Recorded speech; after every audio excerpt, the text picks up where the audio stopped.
Assalamu alaikum jama'a. To yau za mu yi bayani ne akan yadda za ku rage wayanku yawan shan data kai. Yawan shan data. Misali idan kuka siya data, kawai iya amfanin da kuka yi gashi nan dan kadan ne, amma kuma datan ku shaf ku ga ya kare. To wannan matsala ne muke so kare da shi a yau insha Allah idan Allah ya yi. To da farko a shiga setting. Yawwa setting. Idan aka shiga misali nan gurin, nan kun ga wajen setting ne, sai a shiga wajen data usage nan. Data usage kun duba nan gurin, sai ku zo nan gurin, saboda ni da MTN nake amfani.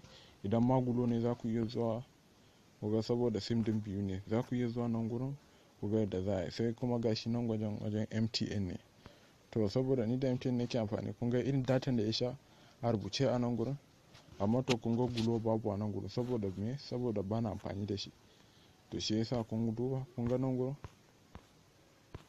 ku duba, kun duba wayannan duka datan da suka janye ne, wayanda ban sani ba a bude.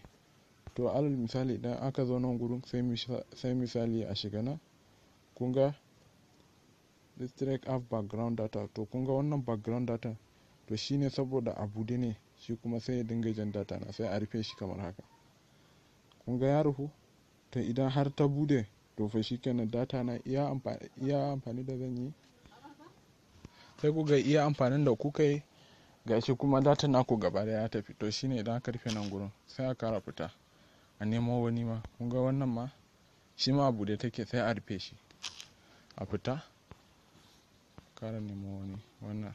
To kun ga wannan babu ma shi daga, sai wannan Google Drive, kun ga shi ma a bude take, saboda ina yawan amfani da su ne, shi yasa. Facebook shi ma a bude yake, sai a rufe shi. Ina wani YouTube shi ma a bude take.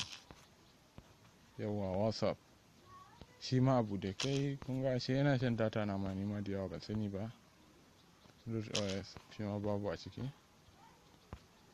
Sai kuma wannan sha rufe ma take. Ina ganin ko saboda bana yawan shiga ne. Wannan shi ma a bude, bari a rufe shi. Yawwa sai kuma wannan Google Play Service. Ok, shi ma a rufe. Sai wannan ma a bude take, sai a rufe shi.